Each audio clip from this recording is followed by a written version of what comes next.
Alright everyone, thanks for joining me today. I have another new watch. This just came from the Windy City Watch Collector, and it is a marathon watch. It came with a knit cap, so it's actually already found its way out to my truck, and I've worn it a couple of times now. It was sent express, priority mail, and it got to me really quickly.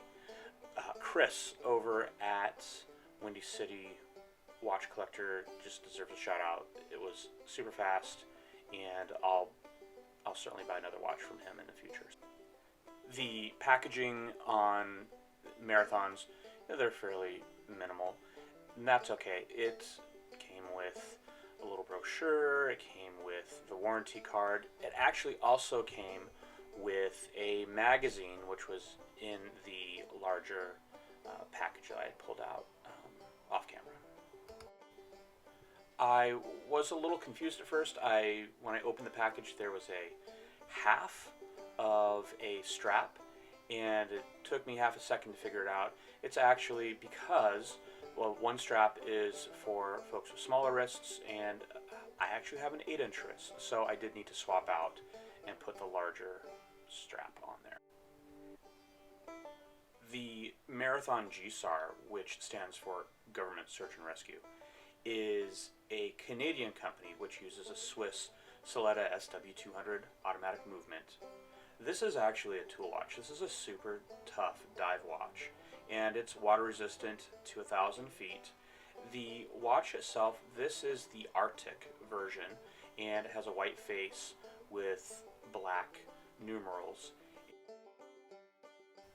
When we look at the overall dimensions, the case comes in at 41 millimeters. Now, it doesn't wear as big. I think it's because the face itself is a little smaller, but the overall dimensions are really impacted by that bezel. That bezel hangs over the edge of the case, and that brings it in at 41 millimeters. The GSAR comes in with a fairly decent sized thickness. It's 13.7, not the thickest case I have, but certainly not the thinnest. The crystal is flat, there's no dome to it, and this very thick, very chunky bezel is designed to be operated with, neoprene gloves on. The lugs will take a 20 millimeter band. The band this comes with is rubber. It's a nice rubber strap. I have to be honest, I've never wondered about the size of a crown before, but this one made me curious. It comes in at 6 millimeters. That is a hefty crown, and it has really aggressive knurling on it, so it's actually it's really easy to grip and to secure. Another dimension that, I'll be honest, I was really curious about was the depth on the face of this watch. Look how thick that chapter ring is. And that is to accommodate the tritium tubes that are embedded in the hour, minute, and second hand. So I am really curious to know just how deep this watch face is. If anybody knows, please leave it in the comments, because I'm super curious to know just exactly how deep that face is recessed. So one of the coolest things about this watch is the fact that it uses tritium instead of lume.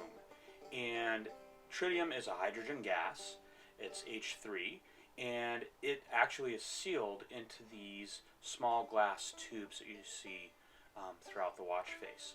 Now, H3 is an isotope, and it is radioactive, and what happens is it emits energy. It interacts with the phosphorus that lines all of these little glass tubes, in the hour and the minute hand, even in that tip of the second hand, it has a tiny glass tube of radioactive tritium, and that as the tritium decays, it shoots off particles, and it interacts with the phosphorus that is lining the tube. When we flip this watch over on the back, you'll see that it has all of the government rating. So it actually technically has to tell you that it's 26 millicuries, and that's well below the threshold to be worried about. It's ISO rated to 1,000 feet, and it has all the information that you would need for it to be issued by the government.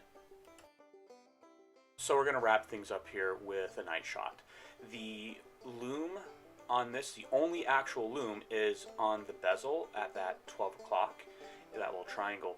The rest of that is tritium. Those are the tritium tubes, and they will glow for, I believe they have a 25-year half-life, so in 25 years, they'll be half as bright. By then, I'll probably want to send the watch in to be serviced anyhow, and I'll have them replace all of those tritium tubes. So thank you so much for watching. I hope you enjoyed, and if you did, please hit that subscribe button.